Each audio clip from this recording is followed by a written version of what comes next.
Pak Jenderal divonis bersalah mengenai kepemilikan senjata api ya? Kepemilikan senjata api selama 5 bulan? 4 bulan 15 hari. 4 bulan 15 hari. Padahal Pak Jenderal sendiri sudah ditahan 7 bulan. 7 bulan. 2,5 bulan sampai bayar. Saya datang pada tanggal 29 Mei ke Bareskrim. Dari Bareskrim saya ditangkap tanggal 29. Selesai diperiksa Bareskrim tentang makar. Di Bareskrim juga saya ditangkap. Nggak pulang, nggak ada. Pokoknya saya ditangkap kasus kepemilikan senjata. Wah, ini nggak benar ini. Rupanya dibuat laporan lah, rekayasa semua cerita, tanggal, waktu, tempat. Bahwa saya dengan senjata itu mau membunuh Wiranto, membunuh Luhut, membunuh Godis Mere, membunuh Buni Gunawan, dan surveyor yang namanya Yunato Wijaya. Kata hakim, semua keterangan saksi diabaikan. Loh, kok bisa hakim ngomong semua keterangan saksi diabaikan? Jadi tetap dinyatakan bersalah. Tapi hukumannya 4 bulan 15 hari. 15 hari. Tuntutan saya oleh jaksa, saya dituntut 7 bulan. Tapi keputusan hakim 4 bulan 15 hari. 7 bulan itu sesuai dengan tuntutannya penahanan. Saya ditahan 7 bulan. Sekarang saya naik banding ke Pengadilan Tinggi, mudah-mudahan saya bebas. Karena apa? Saya membersihkan nama, dan maka itu kan kehormatan saya.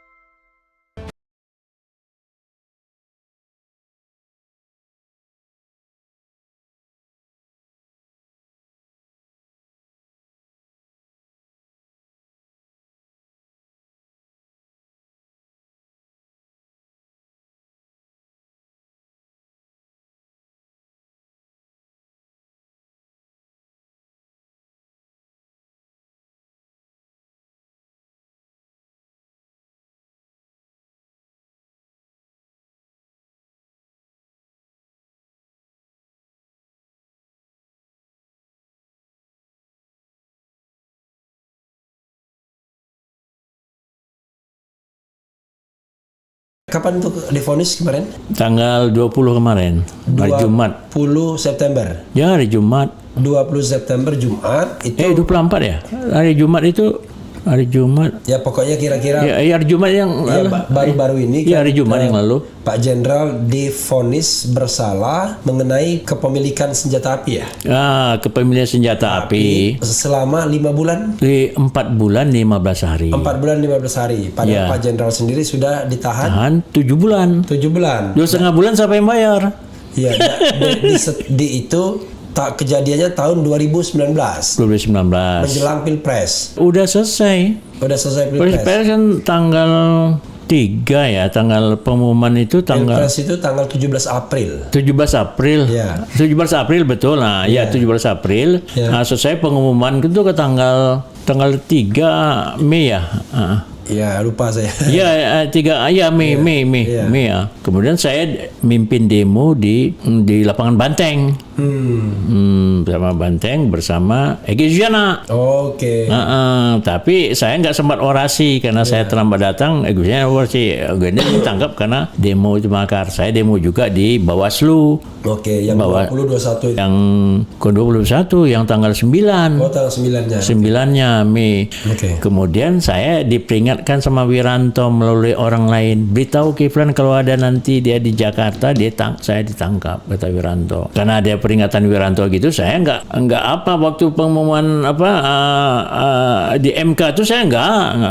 Mei kan setelah pengumuman MK ya, yang Mei tanggal 2021. Nah, itu belum itu. Belum ya.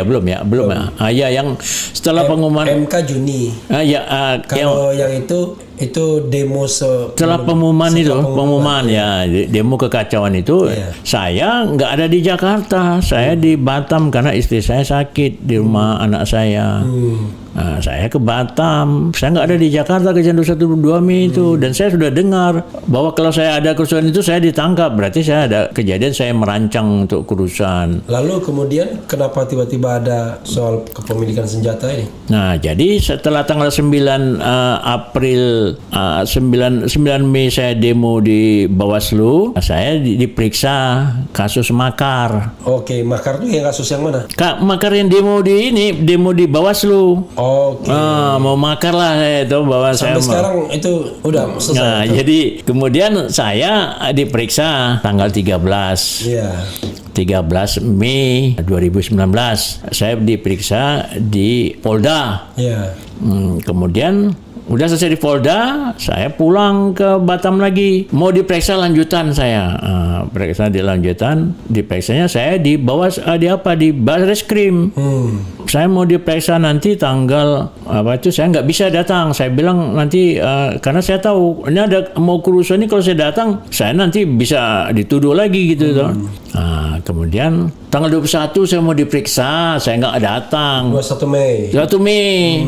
Nah, 13 di Polda, 21 Mei di Mabes Polri. Iya. Karena laporan dari orang saya memimpin mau makar gitu. Nah, saya nggak datang. Saya datang pada tanggal 29 Mei ke Barreskrim. Dari Barreskrim saya ditangkap tanggal 29. Selesai diperiksa Barreskrim tentang makar. Iya. Di Barreskrim juga saya ditangkap. Nggak pulang, nggak ada. Pokoknya saya ditangkap kasus kepemilikan senjata. Karena ada yang namanya Iwan. Nah, Iwan itu punya senjata. Ditangkap di Hotel Mega di Menteng. Iya. Nah, kemudian di dari mana senjata? Dibilang dari saya.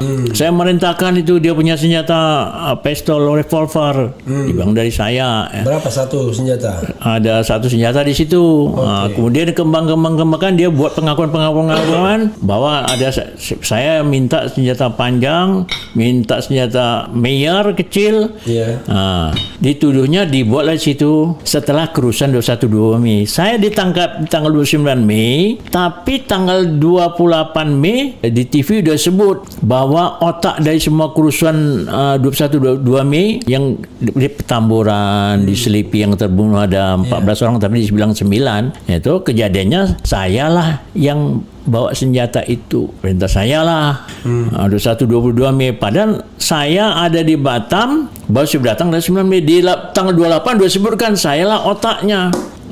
Tapi di dalam BAP itu, di dalam surat perintah dimulainya penyelidikan SPDP dari kepolisian kepada jaksa bahwa saya diperiksa tanggal 21 Mei loh. Bagaimana saya ditangkap tanggal 29 diperiksa tanggal 21? Gimana itu?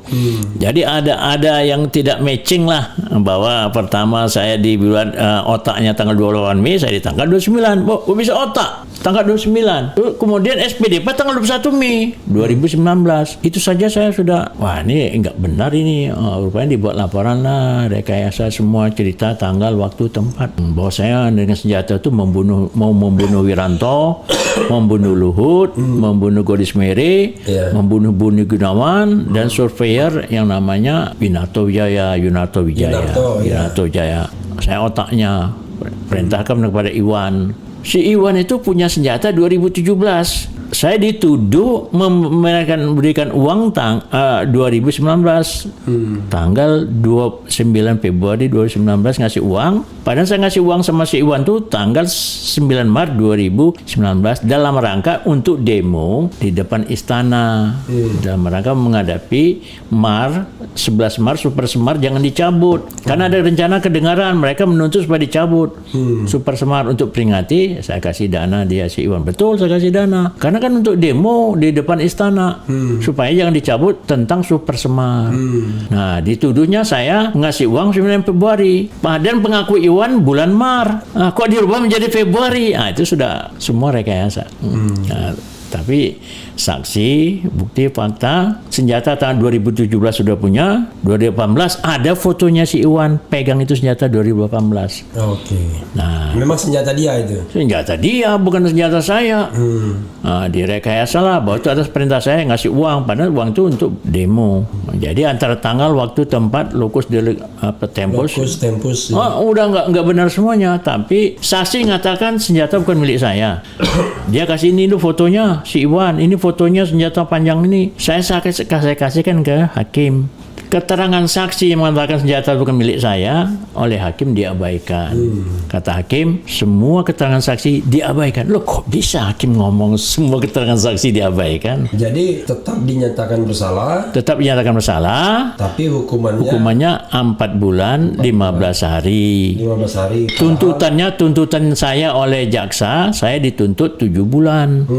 Tapi keputusan hakim 4 bulan 15 hari. 7 bulan itu sesuai dengan Tuntutannya penahanan. Saya Tapi ditahan 7 banding bulan. sekarang. Saya naik banding ke Pengadilan Tinggi, mudah-mudahan saya bebas. Iya. Karena apa? Saya Membersihkan nama. membersihkan nama, dan maka itu kan kehormatan saya. Oke. Saya sudah berbakti untuk bangsa dan negara ini. Saya nggak sebutkan bagaimana saya berbakti untuk bangsa dan negara. Saya membebaskan sandera Malaysia tahun 81 di Papua. Saya bebaskan pasukan saya bersama saya. Pasukan diteruskan oleh pasukan lain.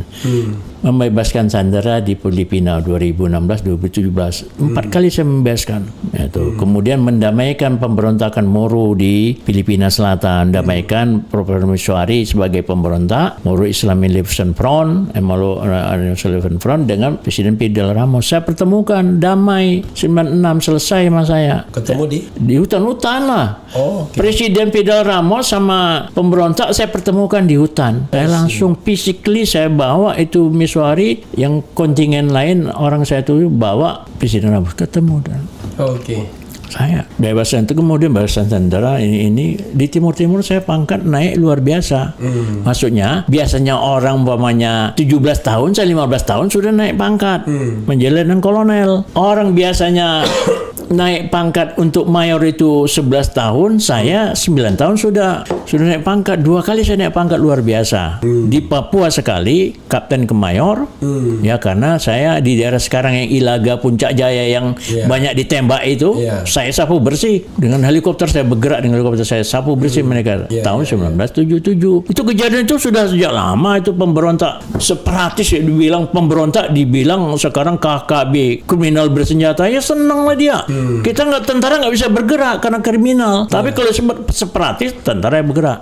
Atau kalau katanya teror, ya D88 lah ke sana. Cobalah tanggapin itu. Jangan yang tukang D88 di tempat-tempatnya kan yang nggak bersenjata, yang apa ya gimana sih? Bawa ke sana D88 karena teror itu. Kalau umpamanya disebut itu separatis, itu tugasnya tentara kedaulatan, komandannya tentara.